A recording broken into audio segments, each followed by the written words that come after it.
Su discurso precisa de la fotografía para contar cómo ve el mundo y la sociedad actual. La exposición El Estudio de la compostelana Galería Trinta aborda un género clásico, el bodegón, del que hace su propia lectura con objetos totalmente contemporáneos, fruto del entorno en el que se mueve el artista. Nos acompaña el fotógrafo Jesús Madriñán, una joven promesa del panorama nacional, con importantes propuestas presentadas también fuera de nuestras fronteras. Hola Jesús, bienvenido a Espacio de Arte. Muchas gracias. Empezamos por un cuestionario breve para saber más datos personales de ti.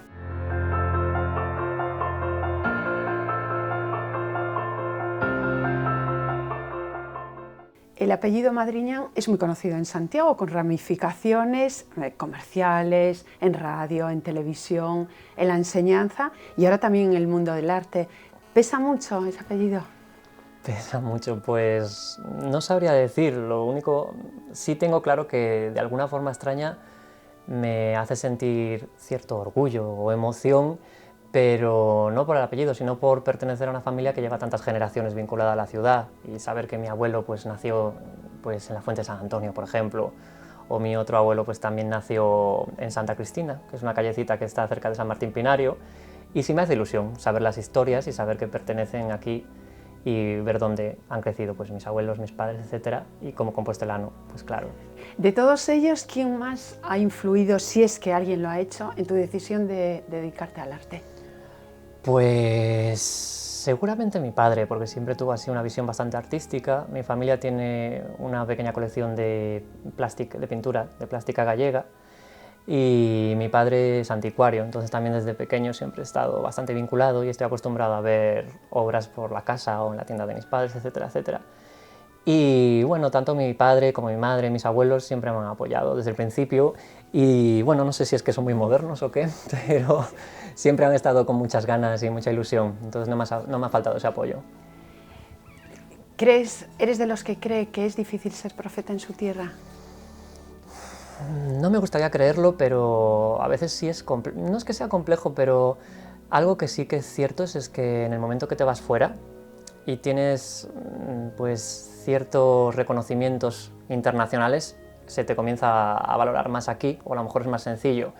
Imagino que es bastante comprensible, pero si en tu currículum hay reconocimientos de empresas o de instituciones o escuelas del extranjero que tienen renombre, pues es obvio que van a pesar y te van a abrir puertas. ¿Qué diferencia hay entre vivir en una gran metrópoli como Barcelona y Londres y una ciudad pequeña pero muy universal como es Santiago de Compostela? Pues hay muchas diferencias. A mí, por ejemplo, me gusta mucho vivir en Santiago y de hecho ahora estoy viviendo en Santiago y disfruté mucho mi etapa, tanto en Barcelona como en Londres, como en otras ciudades que he vivido, a lo mejor no tanto tiempo como Barcelona y Londres, pero no sé, en esas ciudades es importante empaparse de cualquier cosa que puedas ver en cualquier esquina, sobre todo para mí que soy artista, acudir a muchas exposiciones, que normalmente hay una serie de exposiciones y de eventos culturales que son maravillosos y que a lo mejor no están al alcance de personas que viven en una ciudad pequeñita como Compostela, pero hay otras cosas en la ciudad de Santiago que valen muchísimo la pena. Para mí, como te comentaba antes, me gusta mucho el ritmo mucho más pausado de esta ciudad, el sentirme muy cerca de mi familia, de mis amigos, y esa tranquilidad y esa comodidad para mí es impagable. Sí es cierto que cuando estás en otras ciudades lo disfrutas y tienes otra clase de ritmo y de día a día. A mí lo que me gustaría es poder aunar ambas, a lo mejor una temporada aquí, otra temporada fuera, no sé si es posible, pero bueno, el tiempo dirá. ¿Y qué sueles traer de esas ciudades que visitas por primera vez como recuerdo? Como recuerdo, mira, lo que te puedo decir que no suelo traer nunca son fotografías, porque tengo a todos mis amigos que, bueno, pues que van con la cámara colgada o con la cámara del teléfono, y como yo me dedico a esto, lo que menos me apetece cuando me voy de vacaciones es llevar la cámara conmigo, no soy esa clase de fotógrafo, entonces nunca me traigo fotografías. Y no sé, es una cosa que sí que me traigo es que hay momentos en los que de repente tengo como un pequeño enamoramiento fugaz con algo o un recuerdo, pero puede ser desde una prenda que me cautiva o a una cosa insignificante que me encuentro en la playa o en un lugar inesperado. Pasamos a analizar tu trabajo, Jesús.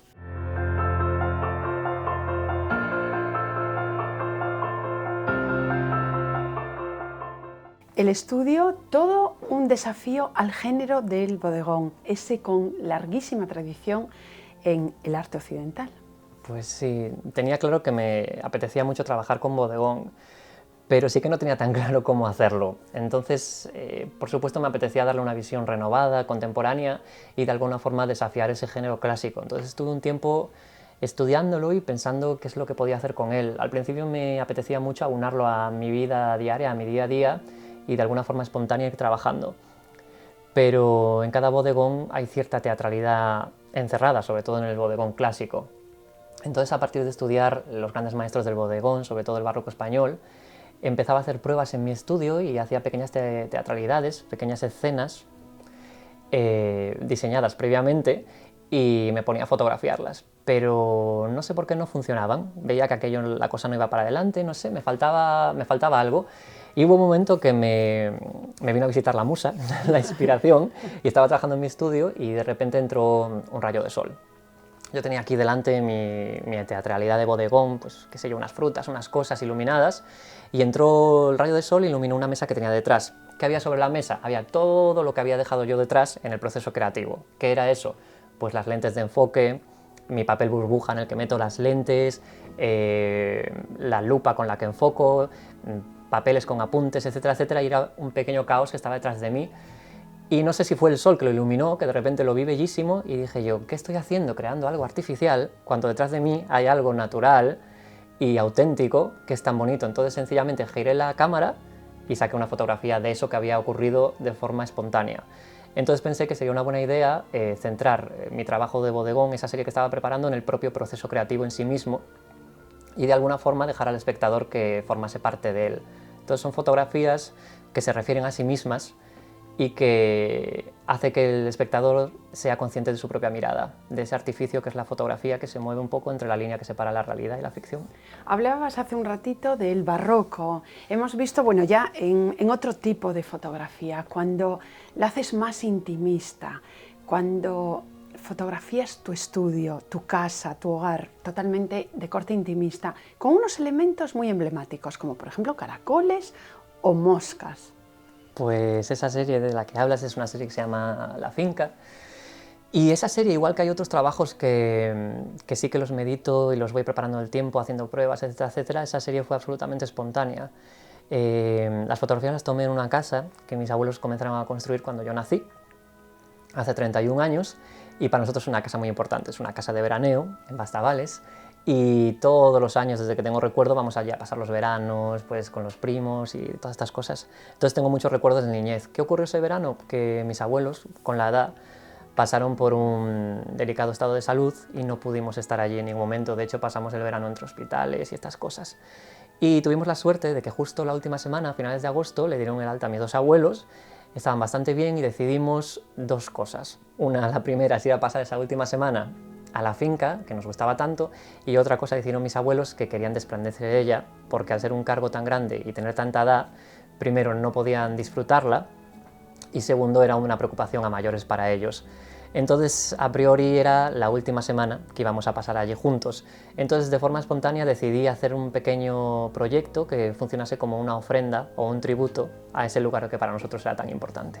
Bueno, a mí me han gustado mucho esos dos abuelos y ella parece con un nido, la regeneración, supongo. Exactamente, sí, exactamente. Sí. Pasamos de ese trabajo mucho más pausado, muy intimista, a otros de corte mucho más movido. La movida nocturna, en este caso londinense, con Good Night London. Un trabajo de otra índole. Índole totalmente, sí. Ese trabajo lo hice cuando estaba estudiando en Londres y bueno, yo siempre digo que parto de mis propias experiencias vitales, imagino que como muchos otros artistas, que de alguna forma transformo en reflexiones que tengo la necesidad de compartir. Y bueno, todos esos locales que aparecen son locales en los que yo directamente con mis amigos iba de fiesta, a disfrutar después de las clases, etcétera, etcétera.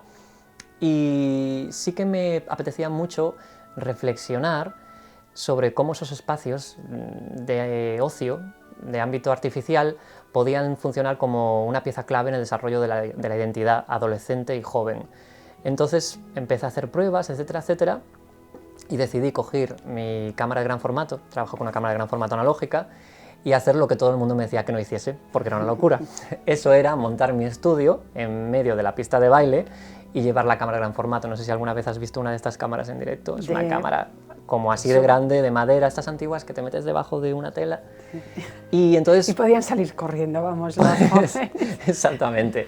Entonces, bueno, es un poco el truco de estas fotografías, que se mueve entre dos mundos. Por una parte parecen fotografías escenificadas, preparadas. La gente me pregunta, ¿pero eso es un backstage? ¿Es una publicidad? ¿Es un actor?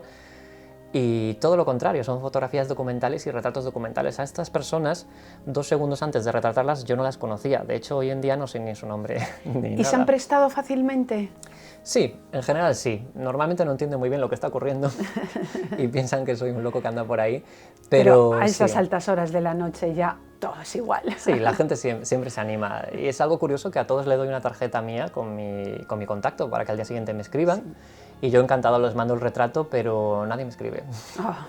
O muy poca gente, a lo mejor como un 5% de personas me escriben. Yo creo que ese trabajo que después lo has hecho, lo has realizado en Galicia, pero de otra índole. La gente que salía, pero en el medio rural. Ajá. Y además allí introduces una cosa que en una ocasión, en 2009, nos dijiste: nunca voy a atreverme con el paisaje. Y sí que se introduce en tu fotografía. Exactamente.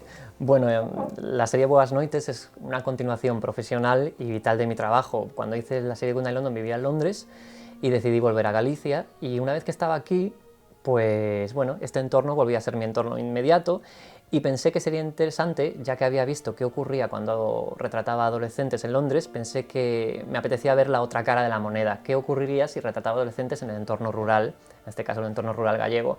Entonces todas esas fotografías son tomadas en pequeños sitios como pues Pontecesures, Noia, Muimenta, Vilalba, donde hay cierta marcha nocturna, pero rural, porque a lo mejor a esas personas resulta bastante complejo desplazarse e irse a alguna capital. Entonces ocurre que en antiguas cuadras o en antiguas naves industriales entras y de repente te encuentras una discoteca, pero absolutamente alucinante, que parece que estás en Ibiza o algo, y lo curioso y contradictorio es que está totalmente rodeada de naturaleza, de leiras, de vacas pastando, de ríos, etcétera, etcétera. Entonces comencé a hacer los retratos y me daba cuenta que sí que había una diferencia en cómo ellos se mostraban frente a la cámara en relación a los chicos londinenses, pero a la vez se veía una imagen bastante cosmopolita, entre comillas. Entonces me apeteció añadir fotografías de la naturaleza, de los paisajes, para hacer como una especie de cesura poética, de descanso a la hora de ver el trabajo, y a la vez para contextualizar los retratos y dotarles de cierta narratividad, porque no son chicos, como en el primer caso de Londres, sino que son chicos que están en el rural gallego. Entonces todas estas naturalezas están a escasos metros de las discotecas. Vamos a dar otro descanso nosotros para escuchar a la galerista Chus Villar.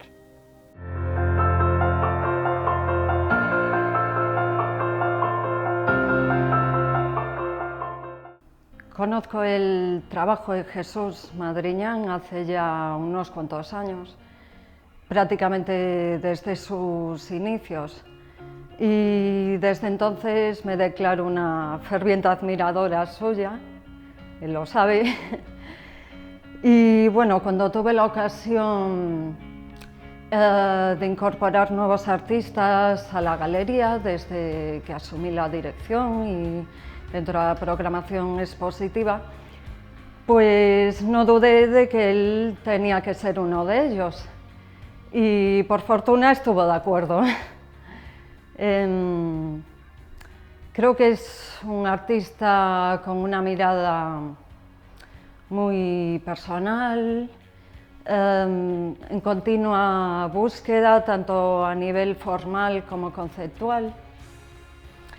Y bueno, que en mi opinión pues nunca deja indiferente. Creo que en esta ocasión, en su última serie, que podemos ver ahora aquí, llamada El Estudio, al igual que en otras anteriores, pues consigue atraer nuestra atención con esas atmósferas en ocasiones cercanas a la pintura clásica.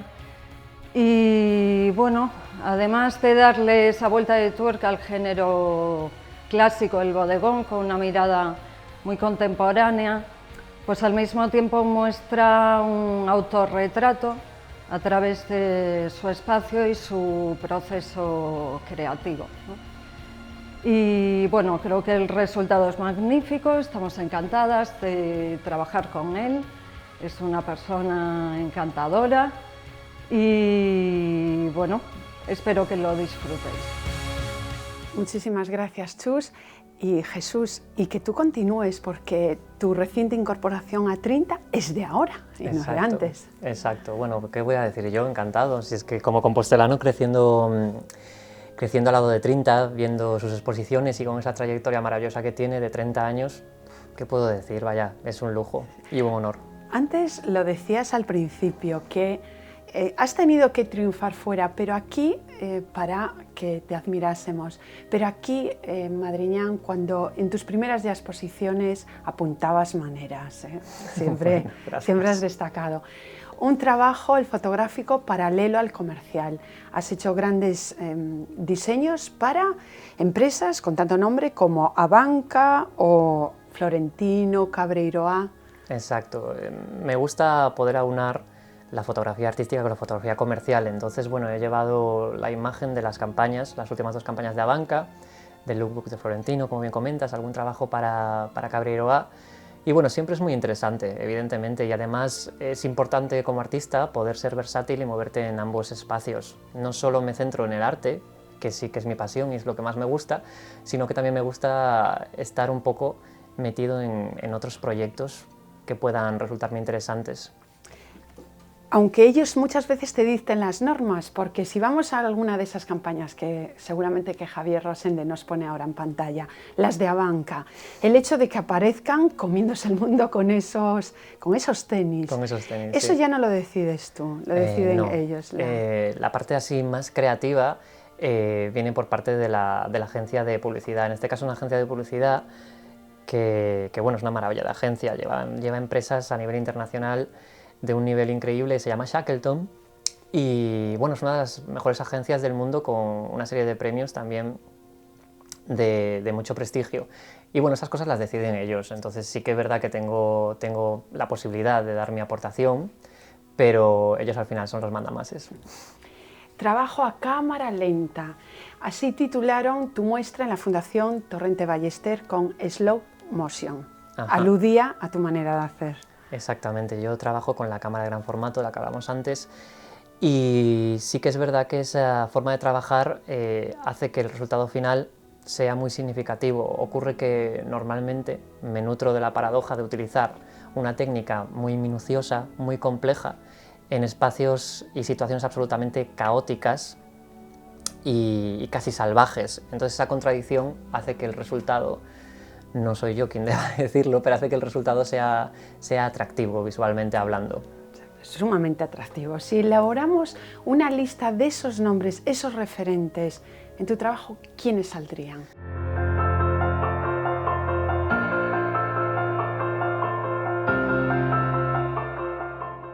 Pues me empapo de todo, si es que ni yo mismo sé, a veces voy a exposiciones en el Reina o en cualquier otro lugar y me cojo un papel, me pongo a apuntar 100.000 cosas que de repente creo que me valen para un proyecto, me compro libros, etcétera, etcétera.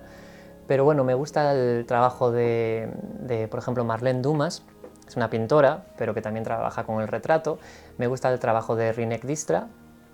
Me gusta el trabajo ¿Hay similitudes a nivel fotográfico? Claro, claro. Además, bueno, uno siempre tiene referentes y es importante para aprender. Me gusta el trabajo de Tillmans, Wolfgang Tillmans.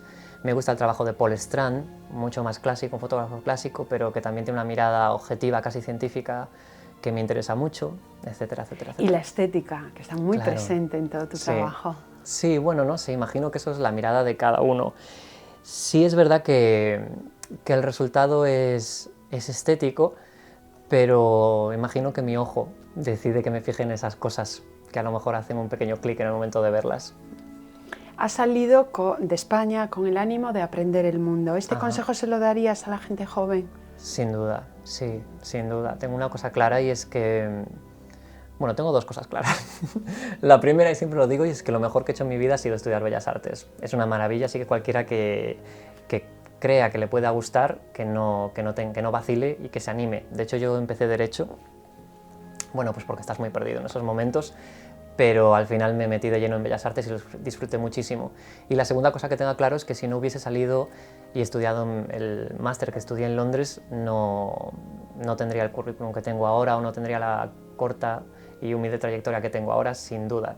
Tu lenguaje necesita de la fotografía para analizar cómo ves la sociedad actual, y eso lo dejaste patente en tu trabajo en Bonaval en Branco, analizando la juventud contemporánea y con un proceso novedoso en fotografía, la anamorfosis. Exactamente, bueno, esos fueron mis primeros pasos y si te fijas, en realidad de lo que estaba hablando en ese momento es un poco de lo que sigo hablando. Parto, como te comentaba, de mis vivencias y bueno, soy un artista que a lo mejor no me interesa tanto irme fuera. Tengo otros compañeros que son más documentales y les apetece pues irse a Angola o irse a Irán, documentar qué está ocurriendo allí, pero a mí lo que me apetece verdaderamente es documentar lo que conozco, lo que me rodea y las cosas que me interesan. Por eso esa reflexión, ese análisis, como tú dices, de la sociedad y sobre todo de mi edad, es algo que me apetece primero capturar y luego poder compartir una imagen personal o una visión personal. ¿En postproducción hay muchísimo trabajo? No, la verdad es que en ese sentido soy muy purista, vamos, intento que sea lo menos y prácticamente vaya, no hay trabajo con analógico gran formato y lo que sí que hago es digitalizar los negativos para que me sea más cómodo trabajar, pero no toco el resultado final, me gusta que sea lo más puro que sea posible. Sí. No nos queda ya mucho más tiempo, pero de verdad a todo el mundo que no se pierda esta cita, porque se piensan que está agotado el bodegón, pero ¿cómo estiras el motivo? Eso intento. Sí. Muchísimas gracias por estar con nosotros. Fátima, un placer. Desafía el género del bodegón cuando parecía que el tema ya no se podía estirar más. Los objetos que utiliza para sus fotografías pasan a ser compañeros del propio retratado, con una iconografía particular y personal. Una joven promesa del arte gallego, valorada ya fuera de nuestras fronteras por su enfoque original, impecable y conmovedor. Dense una vuelta por 30 y ya nos dirán. Muchísimas gracias, hasta la semana que viene.